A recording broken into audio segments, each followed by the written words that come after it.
When I walked into the house I had shared with Jake, it felt like I was stepping into a stranger's space. Everything felt wrong.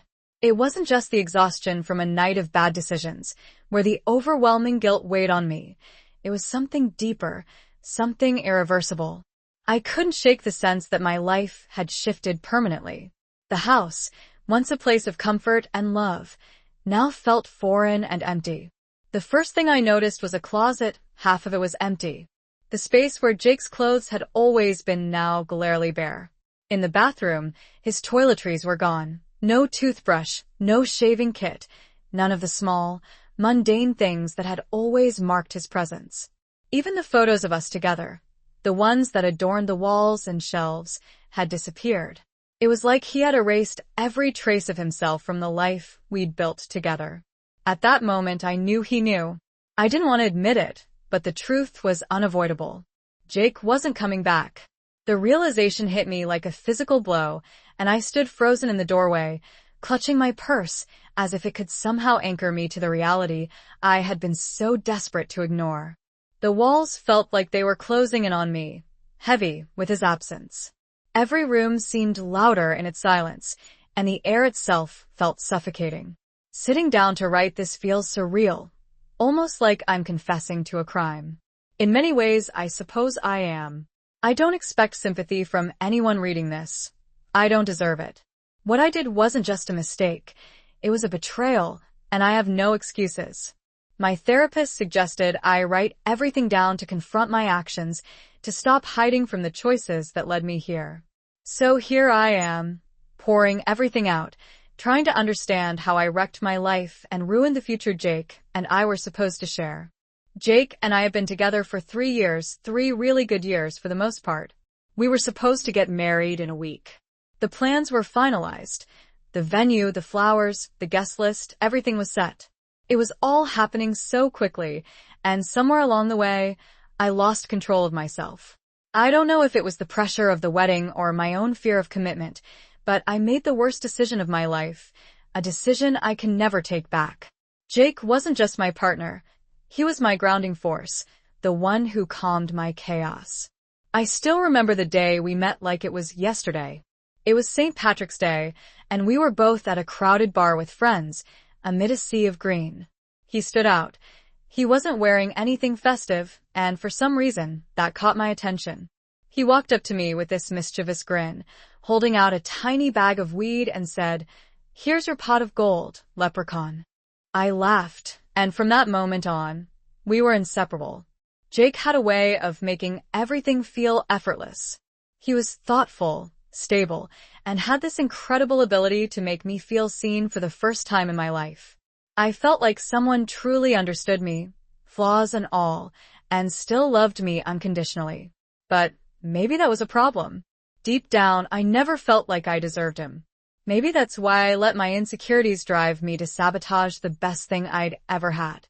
As the wedding day approached, the stress began to overwhelm me. The endless planning, the constant decisions, the family drama, it all felt like too much. I wanted everything to be perfect, but in my pursuit of perfection, I lost sight of what really mattered. Jake, instead of feeling excitement as the big day drew near, I felt trapped. Jake, on the other hand, was his usual calm self. He didn't let the stress get to him and was endlessly patient with me, even when I had meltdowns over something as trivial as flower arrangements or seating charts.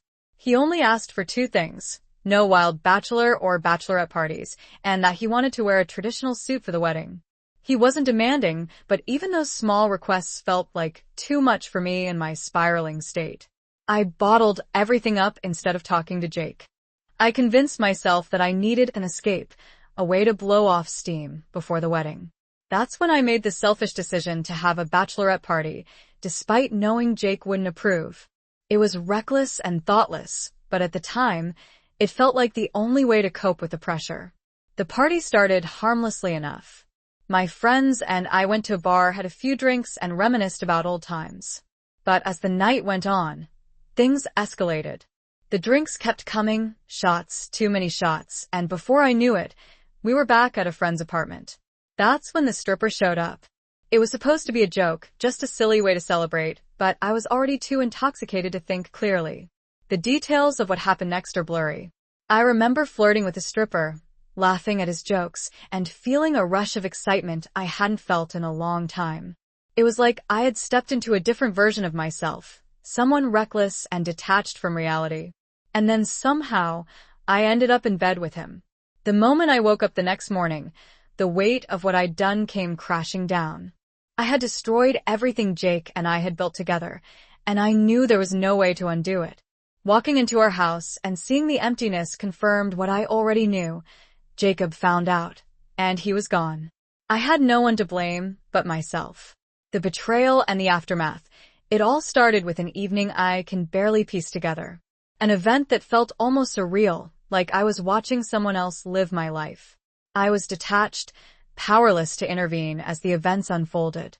The next morning, I awoke with a pounding headache and a sinking feeling that weighed heavy on my chest. For a fleeting moment, I thought Jake, my fiancé, was lying next to me in bed, but when I reached out, the horrifying truth became clear. It wasn't him. It was a stripper. My heart sank into a bottomless pit of despair as I stared at the stranger.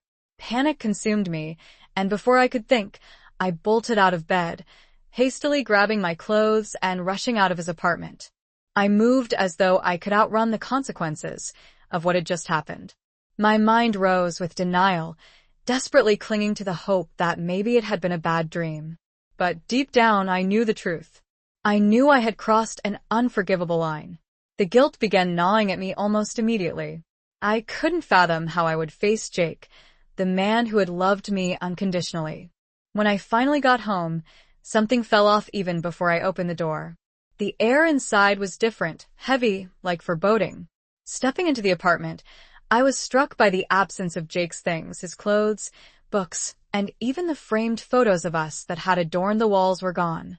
Room after room, I searched for some sign of him, clinging to the hope that this was some cruel prank or misunderstanding. But the empty spaces confirmed the bitter reality. Jake had left me. On the kitchen counter, I found a note with 4 devastating words. Hope it was worth it. The sight of those words blurred as tears streamed down my face. My chest tightened as though I'd been punched, the air knocked out of me. I couldn't believe this was happening. I couldn't believe that Jake, my Jake, was truly gone. I thought about apologizing, explaining everything, and begging for forgiveness. But Jake had made his decision clear. I called him repeatedly, only to be sent straight to voicemail. I sent frantic texts, desperate to explain, but none of them went through. He had blocked me on every platform, his phone, social media, even through mutual friends who maintained a cold silence. It was as though Jake had erased me from his life entirely. I collapsed onto the floor, clutching the note, as uncontrollable sobs racked my body. The weight of my actions was suffocating. I had ruined the most important relationship in my life, all for a fleeting, meaningless moment of recklessness. This wasn't the first time I'd acted impulsively, chasing short-lived pleasures, but never had I imagined that one decision could cost me everything. The days that followed were a blur of despair. I didn't leave the house, eat, or sleep. Friends reached out, concerned for my well-being, but I couldn't face them. I was drowning in shame, unable to admit what I had done. How could I explain that I had cheated on Jake, the man who had been planning a life with me just days before our wedding? The regret was unbearable. My mind played the events of that night over and over, each replay adding to the torment. I wished with every fiber of my being that I could go back and undo it all, but reality was unrelenting, reminding me constantly that the damage was done. Weeks passed as I tried to navigate the apartment we had shared. Now half empty, it became a daily reminder of what I had destroyed. I couldn't escape the consequences of my actions, no matter where I went. Jake was gone, and it was entirely my fault. In a final desperate attempt to find him, I reached out to Jake's best friend, Tom. I pleaded with him for information, hoping he might tell me where Jake had gone. Maybe, I thought, if I could just talk to him, I could salvage something. But Tom's response was as cold and unyielding as Jake's absence. Jake doesn't want to talk to you. Leave him alone. That was when the reality of my situation hit me with crushing finality. Jake wasn't coming back. He had cut me out of his life completely, and there was no one doing it. The journey to self-reflection eventually led me to therapy. Unable to bear the weight of my guilt alone, my therapist, Karen, encouraged me to start writing about what had happened as a way to process my emotions and understand my actions. At first, the idea of revisiting my mistakes was unbearable. I was afraid of what I might uncover about myself. But over time, Karen helped me realize that my infidelity wasn't an isolated incident. It was part of a deeper self-destructive pattern I had been following for years. Looking back, I began to see the truth. I had a tendency to sabotage the good things in my life. Whenever something started to go well, I would find a way to ruin it, almost as if I believed I didn't deserve happiness. Jake had been the best thing that ever happened to me, and instead of cherishing that, I had destroyed it. It's been 3 years since Jake left. The guilt still lingers, though it has dulled over time. Forgiving myself has been an uphill battle. When I'm not sure I'll ever fully win, I've stopped trying to reach out to Jake, knowing he has moved on. Wherever he is, I hope he's happy. He deserves that much. As for me, I'm still on a journey of self-discovery and healing. Therapy has helped me confront my flaws and take responsibility for my actions. I have begun to understand the deeper reasons behind my behavior, though the path to change is long and arduous. Each day, I take one small step forward, hoping to become someone better, someone capable of holding on to the good things in life instead of pushing them away.